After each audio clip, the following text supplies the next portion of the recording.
Doctor care homeopathy అన్ని బ్రాంచ్ల్లో free consultation మరియు 25% అన్ని మందులపైన గొప్ప డిస్కౌంట్. అదే మరిగా తప్పులు చేసింది మీరు, తప్పులు చేయించింది మీరు, అవినీతి చేయించింది మీరు, వాటాల కోసం అందరిని ఇష్టానుసారంగా వాడింది మీరు. నిన్న కూడా చూశారు ఒక ఎమ్మెల్యే ఈ జిల్లాలోనే నన్ను తిట్టాలంట, నన్ను పవన్ కళ్యాణ్ తిట్టాలంట.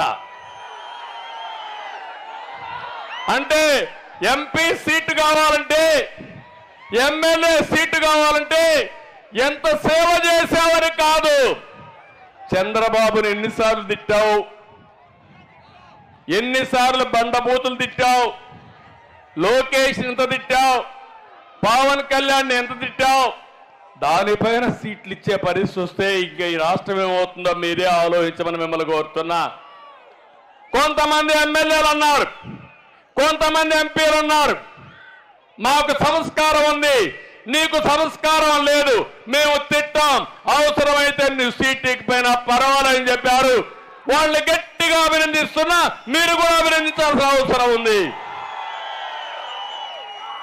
అంటే ఇవన్నీ చూసిన తర్వాత తమ్ముళ్ళు మీకు బాధ అనిపిస్తుందా లేదా అని అడుగుతున్నా.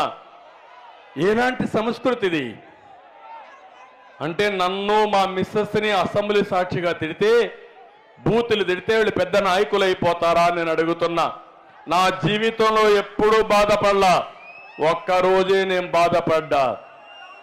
నా జీవితంలో 23 క్లేమోర్ మైన్స్ నా మీద బ్లాస్ట్ చేసినప్పుడు కూడా సాక్షాత్ వెంకటేశ్వర స్వామి నాకు ప్రాణభిక్ష పెట్టాడు.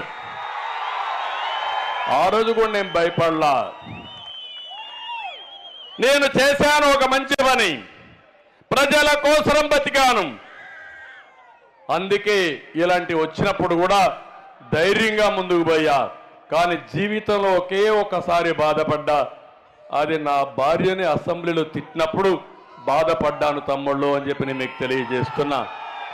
ఆ రోజే చెప్పాను, ఇది గౌరవ సభ కాదు, ఈ సభలో నేనుండను, ఇది గౌరవ సభ. మళ్ళా గౌరవ సభ చేసిన తర్వాత ఈ అసెంబ్లీకి అడుగు పెడతానని చెప్పి శపథం పెట్టి వచ్చా. నా శపథాన్ని నెరవేరుస్తారా అని మిమ్మల్ని అడుగుతున్నా. నేను రాజకీయం కోసం రాలేదు, అధికారం కోసం రాలేదు. ఒక మారుమూల గ్రామంలో ఉన్న నేను ఒక రైతు బిడ్డగా పుట్టి ఈరోజు ఐటీని ప్రమోట్ చేసే స్థాయికి వచ్చానంటే అది మీ అందరూ చూపించిన ఆదరణ, మీ అందరి సహకారం. అలాంటి దీనికి మనం ఇది చేశాం. ఈరోజు మనందరం కూడా ఒక పక్క బాధలు ఉన్నాయి, ఒక పక్క ఇబ్బందులు ఉన్నాయి, కానీ మనందరం ముందుకు పోవాల్సిన అవసరం ఉంది.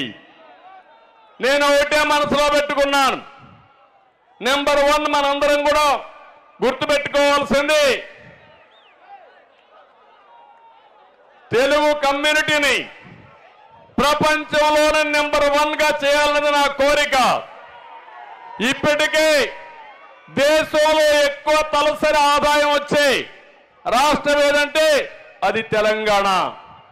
దానికి నాంది పలికింది ఎవరంటే 25 సంవత్సరాల కంటే ముందు నేనే పలికా. ఆ ఎకో సిస్టమ్ పనిచేస్తా ఉంది. దానివల్ల రాష్ట్ర ప్రజానీకం బాగుపడుతున్నారు. ఇంకో పక్క నేను ఆ రోజు ఐటీకి ప్రాధాన్యత ఇచ్చాను. ఈరోజు ప్రపంచం అంతా వెళ్ళారు. ఆ దేశస్తుల కంటే ఎక్కువ తలసరి ఆదాయం సంపాదిస్తున్నారు. నేను ఒకటే ఆశిస్తున్నా, తొందరలోనే ప్రపంచంలోనే తెలుగు జాతి శక్తివంతమైన జాతిగా తయారవుతుంది. నాకు అనుమానం లేదు. సంపదలో కానీ, సేవాభావంలో కానీ, మంచి పనులు చేయడంలో కానీ తెలుగువారే ముందుంటారు.